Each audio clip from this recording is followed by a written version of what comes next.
Estamos aqui com mais um programa, O Cristo Consolador, da editora e distribuidora de livros espíritas Chico Xavier de Santa Luzia, Minas Gerais, aqui na Grande Belo Horizonte. É um programa,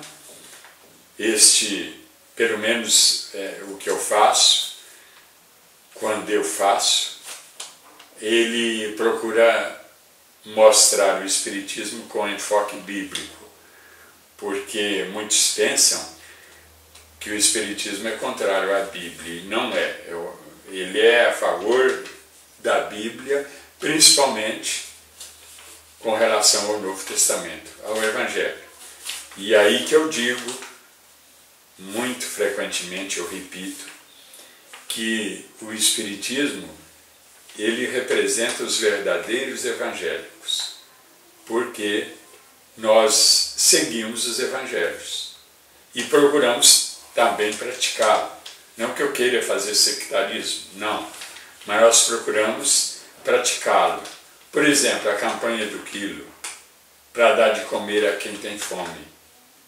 Não temos rituais, não temos cerimônias, não temos sacerdotes, mas procuramos estudar o Evangelho e vivenciá-lo. É isso que Jesus quer. Jesus ele disse assim: aquele que ouve minhas palavras e as põe em prática é como aquele que constrói sua casa na rocha. Vêm os vendavais, a casa continua firme, mas aquele que ouve minhas palavras e não as colocam na sua vida prática, é como aquele que constrói sua casa na areia. Vêm os vendavais e a levam. Então nós espíritas estudamos o Evangelho e procuramos praticá-lo, colocá-los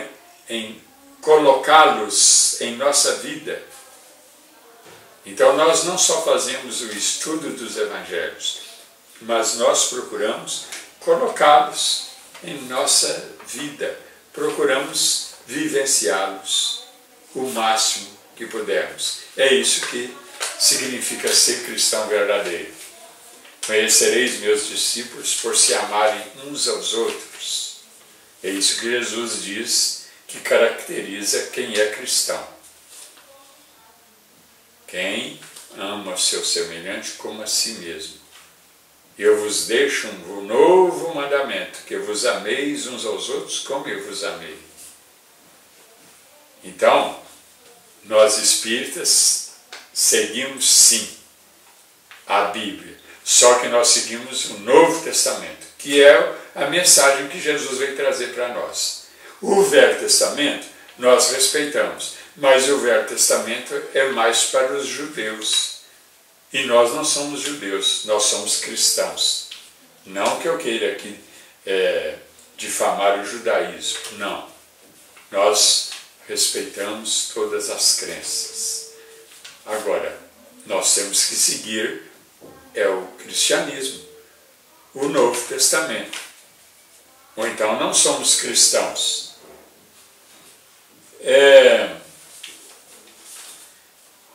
Um assunto que chegou para nós aqui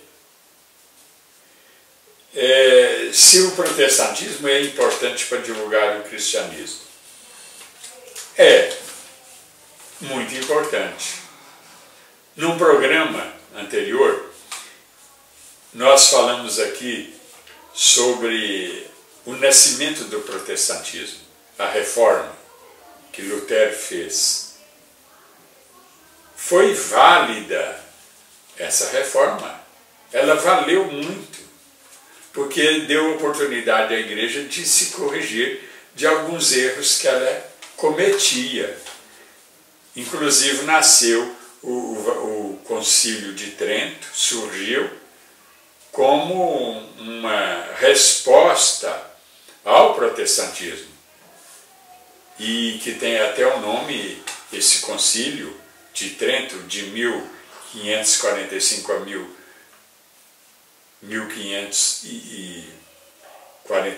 1563, são 18 anos que ele demorou.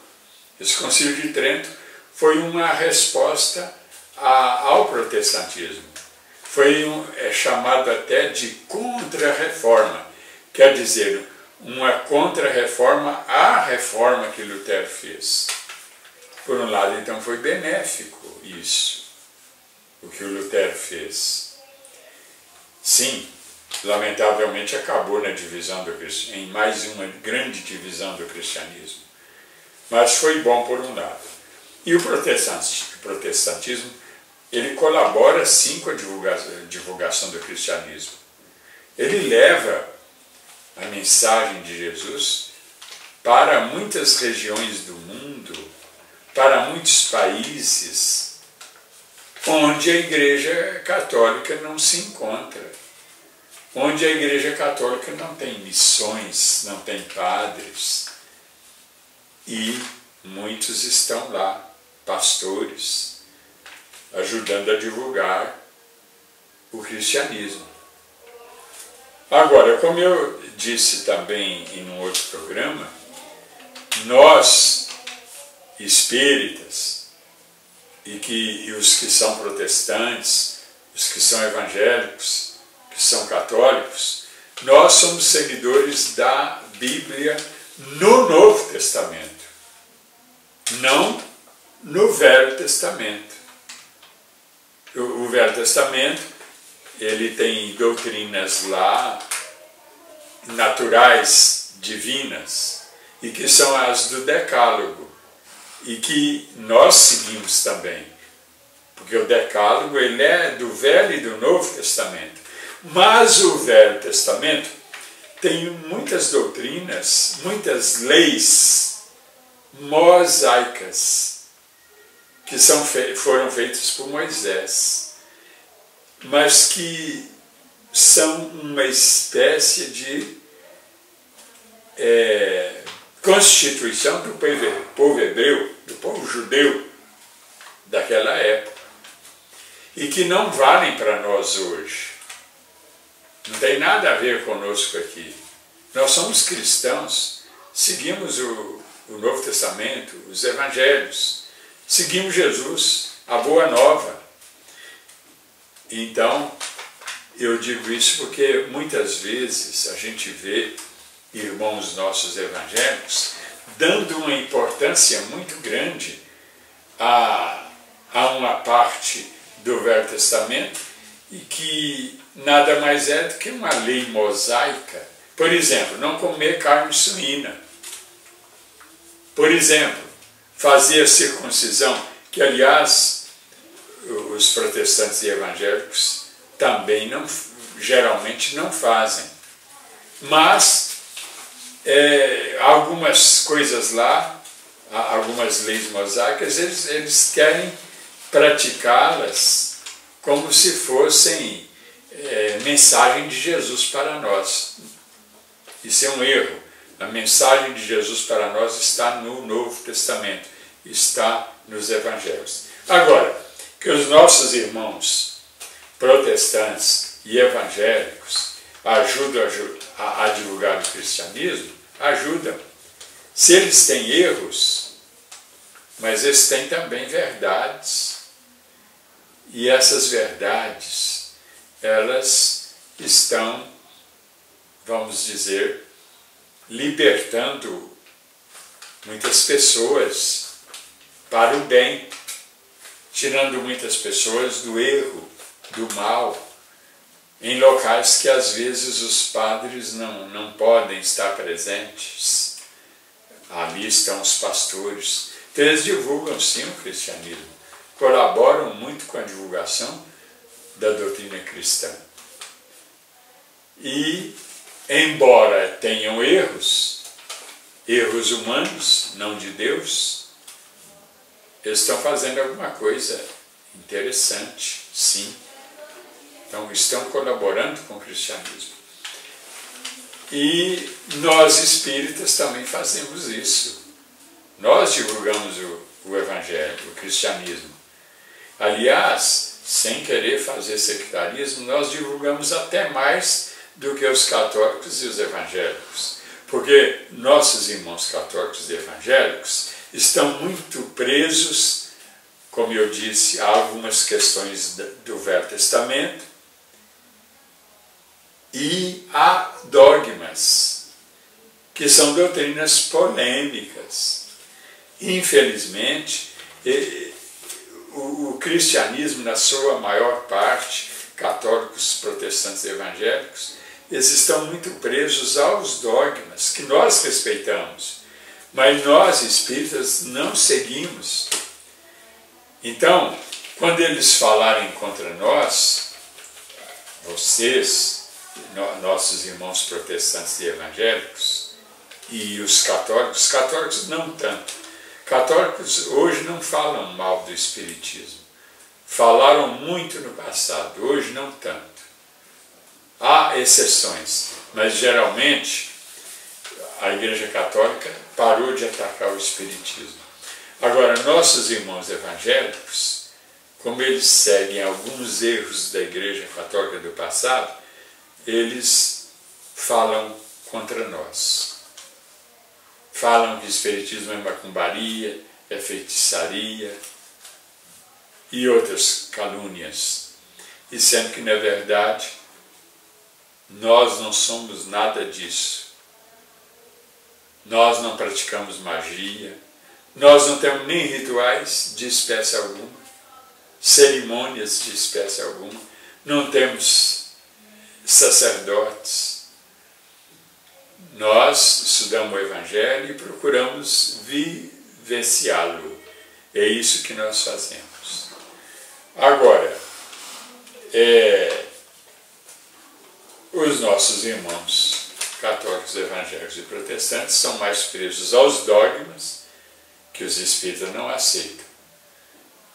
E são mais, a Igreja Católica não tanto, mas os católicos e evangélicos, principalmente os evangélicos, são muito presos a textos do Velho Testamento,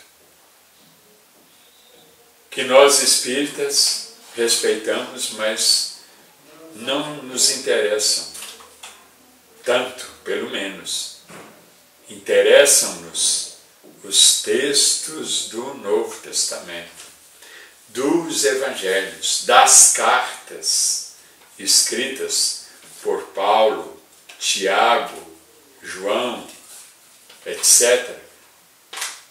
Esses textos nós estudamos e procuramos vivenciá-los, mas o Velho Testamento não. Agora, então, o assunto principal aqui, que nos foi pedido, é que falássemos sobre a importância do protestantismo e dos evangélicos na divulgação do cristianismo. Sim, minha resposta é: os protestantes e os evangélicos, eles ajudam, e podemos e devemos incluir também a Igreja Católica, ajudam muito a divulgar o cristianismo, sim. Talvez, isso é comum em todas as religiões, eles não pratiquem, fiquem mais na fala, na prática da fala, do ensino, mas na prática mesmo, na vivência de fato do Evangelho, nem todos fazem isso. Isso é comum em toda religião. Falar, estudar, entender é fácil. Agora, vivenciar é que é difícil. Mas vivenciar é que vale. É muito mais importante o indivíduo conhecer pouco o Evangelho, mas vivenciá-lo no pouco que ele sabe, do que um indivíduo que sabe o Evangelho até de cor, mas não pratica. Então, é muito importante, sim, esse setor dos protestantes e dos evangélicos na divulgação do cristianismo. E agora, quanto a praticá-lo, se eles praticam, isso aí nós não podemos dizer que sim. Não podemos dizer. Alguns praticam, é claro, mas outros não. Infelizmente, isso acontece em todas as religiões. Mas unamo-nos na divulgação do cristianismo, cada um na sua religião, na sua corrente cristã. Vamos divulgar o cristianismo. Nós temos esse dever de sermos missionários. E vamos, para dar bom exemplo e para o bem nosso mesmo, para o bem de nós próprios, vamos vivenciar esses ensinamentos que nós fazemos do cristianismo. Porque sem vivenciá-los não adianta nada nós estudarmos e divulgarmos. Mas vamos ficando por aqui. Nosso tempo está esgotado. Muito obrigado pela sua audiência e até o próximo programa, se Deus quiser.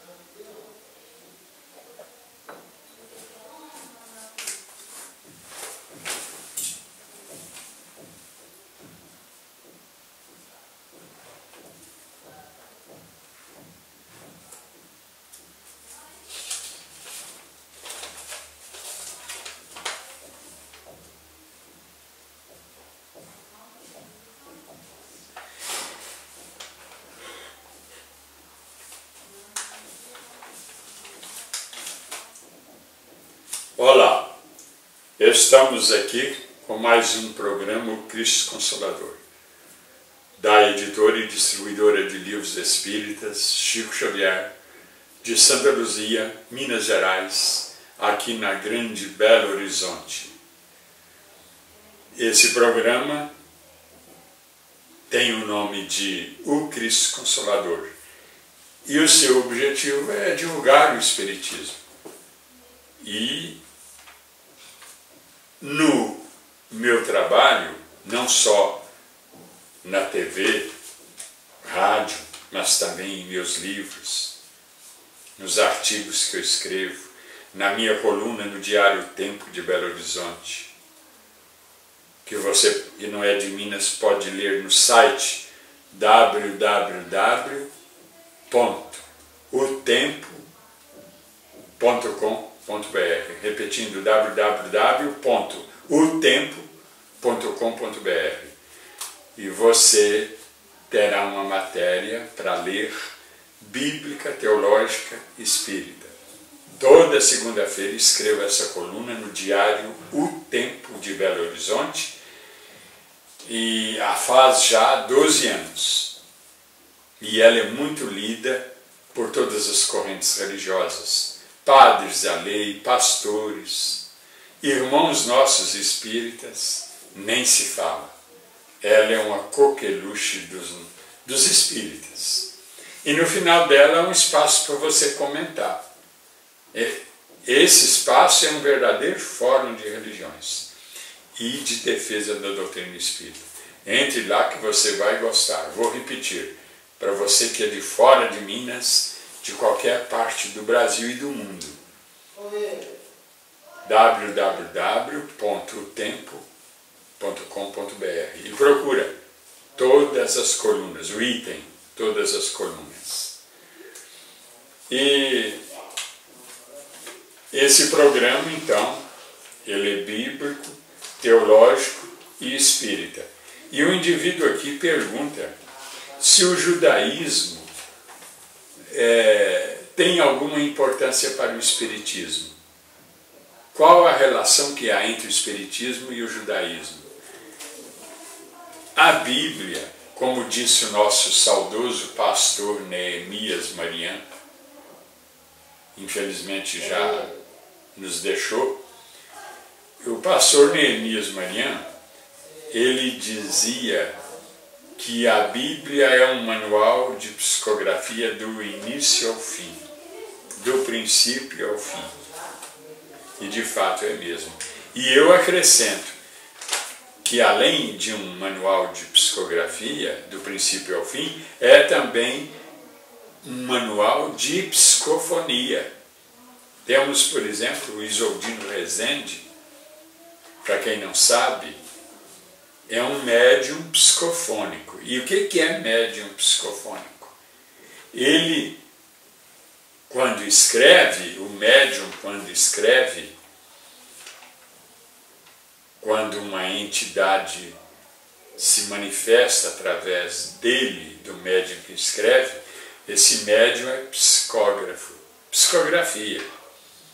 Quando o médium recebe uma entidade que fala através do médium, fala, não escreve, mas fala pela boca do médium, aí é mediunidade psicofônica, é psicofonia. E qual a ligação nossa com o Velho Testamento, com o judaísmo? É que a Bíblia está cheia, também lá no Velho Testamento, de fenômenos mediúnicos. Tanto fenômenos de psicografia, como de fenômenos de psicofonia. Que, repito, psicofonia é quando o espírito fala usando a boca do médium. Então, esse programa ele tem por objetivo mostrar isso, essas verdades, porque muitos pensam que nós somos contrários à Bíblia. Não. A Bíblia é um manual de fenômenos mediúnicos. O que o pastor Neemias Marian disse é uma grande verdade. É um manual de psicografia do início ao fim e que eu acrescento, repito, que é de psicofonia também e outros fenômenos.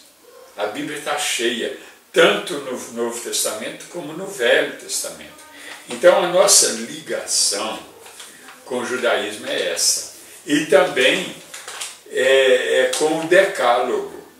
O Decálogo do judaísmo do Velho Testamento é o mesmo do Novo Testamento. Então a herança verdadeira que o cristianismo fez e que é muito útil para nós é a mesma do Velho Testamento, é o Decálogo, que contém, vamos dizer, as leis divinas, leis naturais.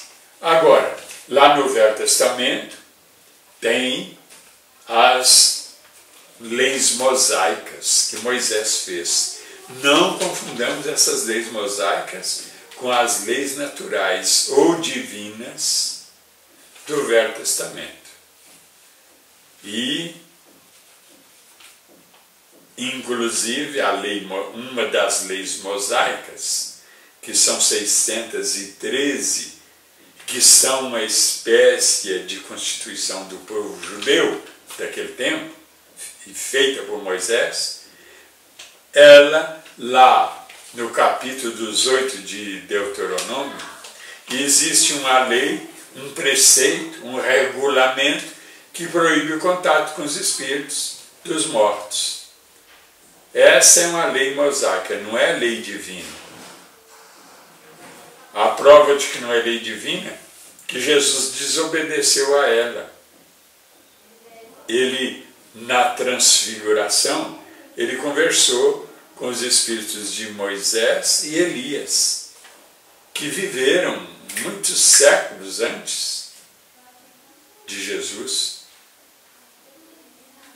Eu sei que alguém vai dizer, o Elias não morreu. Morreu sim. Ninguém escapa do pó, corporalmente falando. Lemos lá em Gênesis 3,19. Lembra-te, homem, que vens do pó e ao pó retornarás. É uma referência ao homem material, ao que São Paulo chama de homem exterior. Não ao espírito do homem, que é imortal e não morre nunca. Não volta para o pó nunca. Aliás, ele não veio do pó, porque o que volta para o pó é aquilo que veio do pó. O corpo, o homem fenomênico, o homem exterior, no dizer de Paulo, ele fala em homem exterior e homem interior. O homem interior é o espírito, o homem exterior é o corpo. Esse veio do pó e ao pó retorna. Gênesis 3:19. E como lemos também Eclesiastes 12:7, ao morrer o homem, seu corpo volta para a terra que o deu, e seu espírito volta a Deus que o deu. E como lemos também em Hebreus 9:27, uma frase muito usada contra a reencarnação, e que nada tem a ver com a reencarnação, e em que Paulo, falando do sacrifício de Jesus, de morrer uma vez só na cruz, ele fala, como o homem também morre uma vez só, de vários tipos de mortes, mas é uma vez só. Mas o que é que morre? É o homem exterior, é o homem fenomênico, é o homem que veio do pó e que volta ao pó quando morre, e que é mortal. Mas o espírito do homem não é mortal, é imortal. A nossa cultura ensina isso há 2000 anos. Aliás, o Platão já ensinava, antes de Jesus, antes de Cristo. Sócrates e outras doutrinas religiosas do velho mundo já ensinavam isso, que a alma é imortal. Então, quando a Bíblia fala que o homem morre uma vez só, é uma referência ao homem exterior, ao homem fenomênico, ao homem que vem do pó, que é mortal e que por isso volta para o pó de novo. Porque lá é a origem dele, mas o espírito tem origem em Deus e não no pó. E esse espírito é imortal. E ele, então, ele faz parte do homem exterior, quando ele está encarnado. Mas quando esse homem exterior, esse homem que vem do pó e volta para o pó, quando ele morre, o espírito imortal, o homem exterior, sai do homem mortal, homem material, homem exterior, e vai para o mundo espiritual, para a dimensão espiritual, para o além. E ele é ele que reencarna. Então, quando Paulo fala em Hebreus 9:27, ao morrer o homem, aliás, ele fala, Jesus, ele quis dizer isso, leiam o texto todo. Ele diz assim, que Jesus morreu uma vez só na cruz. E isso foi eficaz. E morreu uma vez só, como o homem morre uma vez só. Mas é o homem exterior, é o homem que veio do pó e volta para o pó, não o espírito do homem, que não morre nem uma vezinha sequer, porque é imortal. Ele só sai do corpo. E é ele que volta ao mundo, reencarnando em um novo corpo que nasce. A reencarnação é a volta do espírito em um novo corpo que nasce.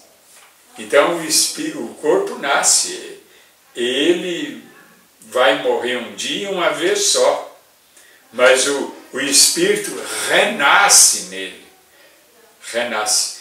Daí aquele episódio de Nicodemos com Jesus, Jesus fala, é necessário nascer de novo, quer dizer, renascer.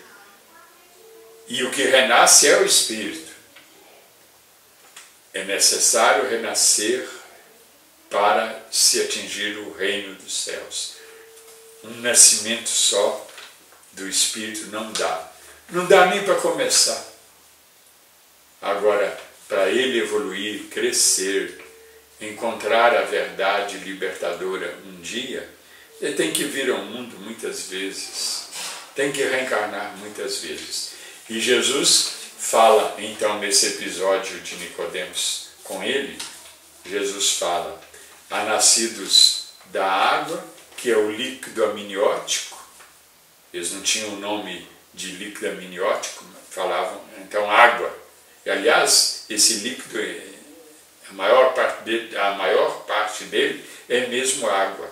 Está comprovado pela ciência hoje. Mas então Jesus fala, é necessário nascer de novo, ou seja, renascer da água e do Espírito. E renascer do Espírito é o quê? É mudança de vida. Metanoia em grego, conversão. Mudar de vida. Isso aí é nascer de novo do Espírito. É renascer do Espírito. Mudança de vida. Agora, nascer de novo da água é reencarnar. É o Espírito entrar no feto. E como Nicodemos não estava entendendo bem o que Jesus dizia, ou talvez fingindo que não estava entendendo, porque ele queria mais esclarecimentos de Jesus, ele queria explorar o conhecimento de Jesus, e eu digo explorar não no mau sentido, provavelmente no bom sentido, para ele entender bem o pensamento de Jesus a respeito da reencarnação. Ele pergunta a Jesus, como pode ser isso? Como pode o corpo entrar no útero materno e nascer de novo? Aí, para ficar mais claro, Jesus eliminou a palavra água e disse assim, há nascidos de novo da carne e há nascidos de novo da água. Nascer de novo da carne, que Jesus colocou para deixar mais claro, para mostrar que é a reencarnação mesmo, nascer de novo da carne só pode ser dos pais. Todos nós nascemos da carne de nossos pais. Então, nascer de novo da carne é reencarnação do Espírito naquele novo corpo. Agora, nascer de novo ou renascer, que é renascer, esse prefixo, é de novo, novamente, outra vez, nascer de novo do Espírito é mudança de vida. Então, acho que ficou bem claro. A Bíblia, eu comecei falando que no judaísmo tem muitos fenômenos mediúnicos, tem muito a ver com o espiritismo, mas eu acabei passando para a questão de Moisés, lá falando contra o espiritismo, e ele estava certo em Deuteronômio 18, mas é ele que proibiu, e ele estava certo, porque o espiritismo também proíbe quem não tem prática, conhecimento, não deve praticar o espiritismo, não deve entrar em contato com os espíritos, sem conhecimento da doutrina, sem conhecimento profundo do espiritismo, da mediunidade. Porque o povo lá não entendia nada naquela época de mediunidade. Então Moisés proibiu de um modo geral. Mas em Deuteronômio, ainda em Deuteronômio, capítulo 11 de Números, desculpe-me, fiz aqui uma inversão. No livro de Números, capítulo 11, versículos 25 a 30, Moisés, ele já fala contra o que ele fala em Deuteronômio 18. Ele elogia Eldade e Medade, que estava recebendo espíritos. E por que ele elogiou eles? Porque ele sabia que os dois tinham conhecimento para praticar o espiritismo, para receber espíritos, e tinham conhecimento e também não faziam isso por comércio. porque fazer comércio com mediunidade é uma desgraça. Não fazemos isso. Quem faz comércio com a mediunidade não é seguidor do Espiritismo. Mas vou ficando por aqui, estourado o nosso tempo. Muito obrigado pela sua atenção. Que Deus, Jesus e Maria abençoe a todos nós. E até o próximo programa, se Deus quiser.